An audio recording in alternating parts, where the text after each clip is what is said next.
ڕحمان سڵاوت لێبێت و ئەم کاتت باش ئەو خەڵکەی کە لەوێن بە هۆکاری چی لەوێ ئامادەن و بۆچی هاتوون مایکی کێنێن لای تۆیە عەبدوڕەحمان.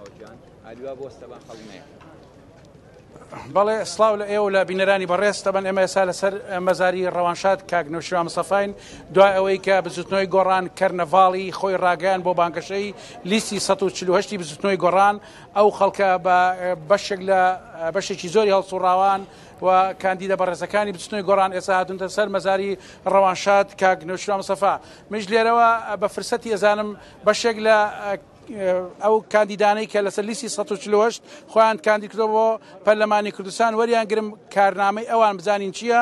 لێرەوە گەر ئیجازە بن من لەگەڵ یەکێک لە کاندیدە بەڕێزەکانی بچنەوەی گۆڕان مامەستا جەزا کاندیدی ژمارە 38 لەگەڵمایە. مامەستا سڵاو لێبێ کۆمەڵێک کاندیدی بەهێز و باش و خۆتان ئاسا خۆتان قۆڵتان لێ هەڵماڵیوە ئیشەڵا بەرەو پەرلەمانی کوردستان و لەوەوە بیکەن بە سەنگەرێک بۆ بەرگری لە مافی خەڵک. پلان و بەرنامەی کاری تۆ وەکو کاندیدێکی بزوتنەوەی گۆڕان چییە؟ بەدەل لە وەڵامەکەت من مامۆستا جەزا عەلی ناسراو بە محەممەد موتاز کاندیدی ژمارە 38 لەسەر لیستی بزوتنەوەی گۆڕان.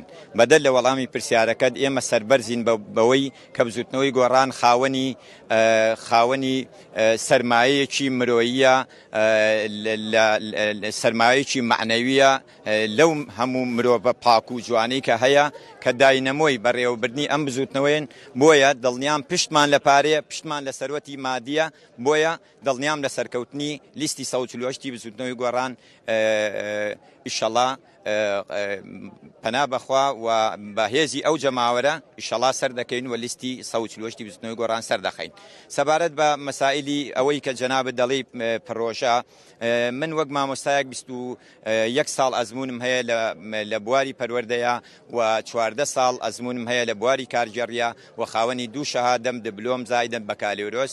بۆیە لە بواری پەروەردەیە ئەو بەرنامە و پلانانی ئێمە هەمانە بەنیازی چاکسازیەکی ڕیشەین لە بواری پەروەردەیە هەر وەک چۆن بزوتنەوەی گۆڕان لە سەرەتاوە بەرنامە و پرۆژە و پلانی هەبووە بۆ چاکسازی لە بواری پەروەردەیە. پرۆژە و پلانەکان چین ئەکرێ مەسەن ئەو پرۆژەی کە تۆ ئامادەت کردەوە چی ئەەکەی ئەتەوێ پەروەردە چی لێ بکەیت چۆن پێشی خەیت؟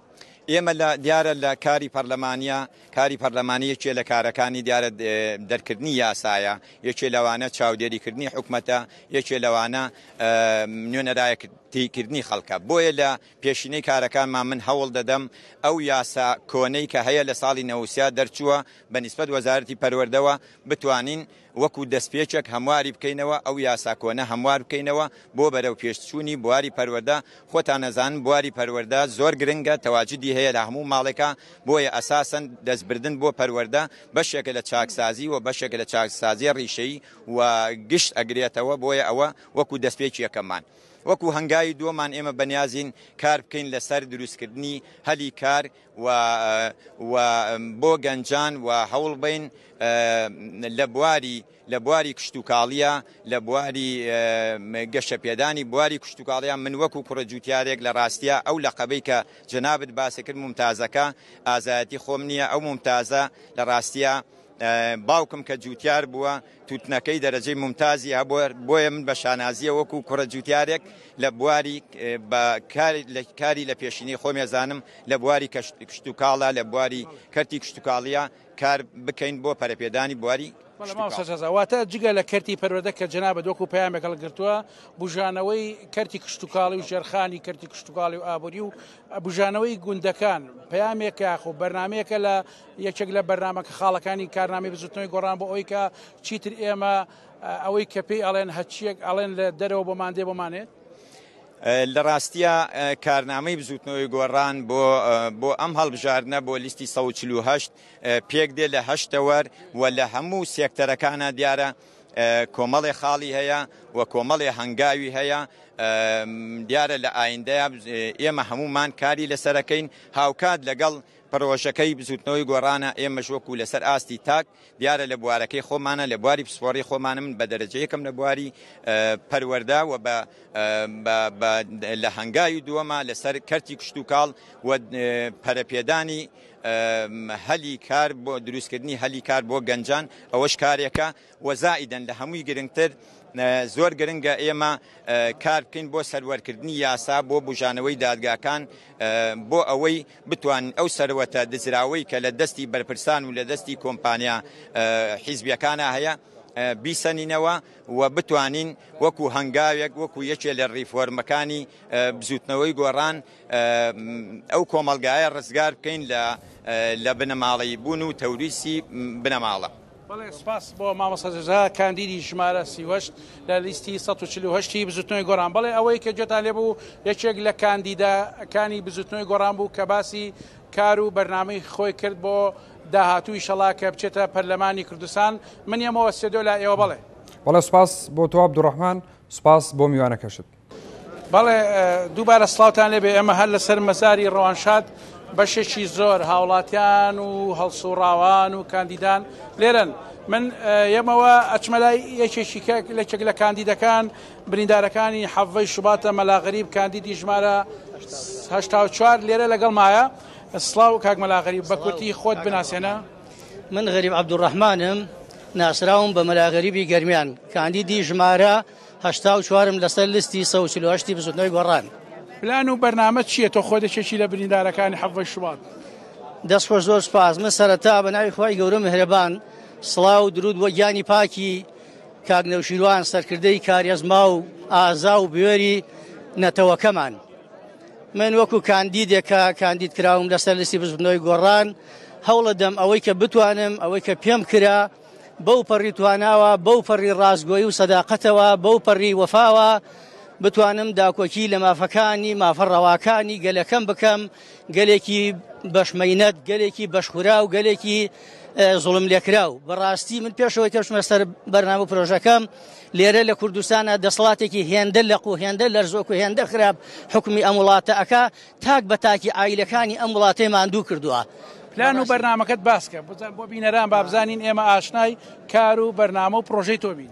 بەڵێ وەکو پرۆژە و بەرنامە ئەگەر من توانی بشمە پەرلەمانی کوردستان سەرەتا داکۆکی لە مافی هەژارەکان دەکەم، ئەبێ ئەم دەسڵاتە بچێتەوە بە سیاسەتی خۆیان دەسڵاتێکی نوێ شوێنەکەی بگرێتەوە، ئەو دەسڵاتە خەمی ژیان و گوزرانی خەڵکی هەبێ بتوانێت مافەکانی خەڵک دابین بکات.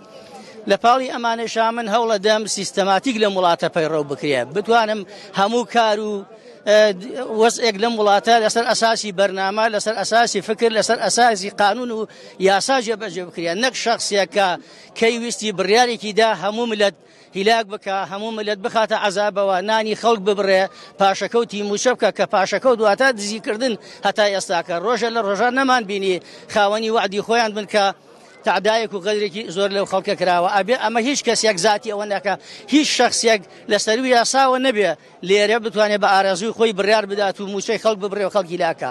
لێرە لە کوردستانە کرێکار هیلاکە، هیچ ئیشێکی نییە، احترامی ناگیرێ، دەیان و سەدان و هەزاران کەس لە پاڵی ئەوە فەوتاون و کەم ئەندام بوون، کەس لێیان ناپرسێتەوە. جوتیارەکان خەڵکێکن لە ماندوو بوونترین خەڵکی ئەم وڵاتە لە هەموو کارێکی خۆیان ئێستا مەحرومن. پرۆژە و بەرنامەیان هەیە، حکوومەت هاوکاریان ناکە، حکوومەت دامیان ناکە. بەڵێ ئەگەر هاوکارانم لە سێدۆ هاوکارم من یەکێک لە کاندیدەکانی دیکە هاوسەری شەیدی قەڵەم کاوە گەرمیانیم لەگەڵایە. بابزانم شیرین خان هەم خۆی بناسێنێ هەم کار و بەرنامەی خۆی باس کە. شیرین خان خۆت بناسێنە و ژمارەکەت. من شیرین ئەمین خێزانی شەیدی قەڵەم کاوە گەرمیانی، کاندیدی ژمارە سیم لەسەر لیستی 148 بزوتنەوەی گۆڕان. ناسنامەی من ڕوونە، کردارمان لە پێش گفتارەوەیە، سەکۆی داکۆکی کار و سەکۆی داوا و خواستی ڕەوای خەڵک دەبینە پەرلەمان. دڵنیا بن دەنگە ناڕەزایەتەکانی شەقام دەبینە پەرلەمان. لێرەوە پەیامم بۆ تۆی دەنگدەر ئەوەیە، پێت دەڵێم ئەو دەنگەی خۆت بەکەم لێ مەڕوانە، تۆی دەنگدەر لە ڕۆژی دەنگدانە دەبیت بە دادوەر و سزای گەندەڵکاران دەدەیت. بە دەنگەکانمان دەتوانین شۆڕشێکی هێمن بەرپا بکەین، جەلادەکان مافیەکانی خاک و نەوت و خوێن بە سزا بگەێنین. بەڵێ سپاس شیرین خان. سەرکەوتی بی ئەوەی کە هەیە تا ئێستا کۆمەڵە کاندیدی زۆر لای منە، بە تاکید بەزیێمەوە سێدۆ لای ئێوە چاوەڕوانی ئێوە ئەکەین تاکو و کاندیدی زیاتر بە ئێوە بە بینەرانی بەڕێزیش بناسێنین. بەڵێ دووبارە سڵاوتان لێ بێدەم، کاتان باش. وەک هەمیشە دڵخۆشین بەوەی کە خەڵک ئومێدێکی زۆری هەیە بە سەرکەوتنی گۆڕان.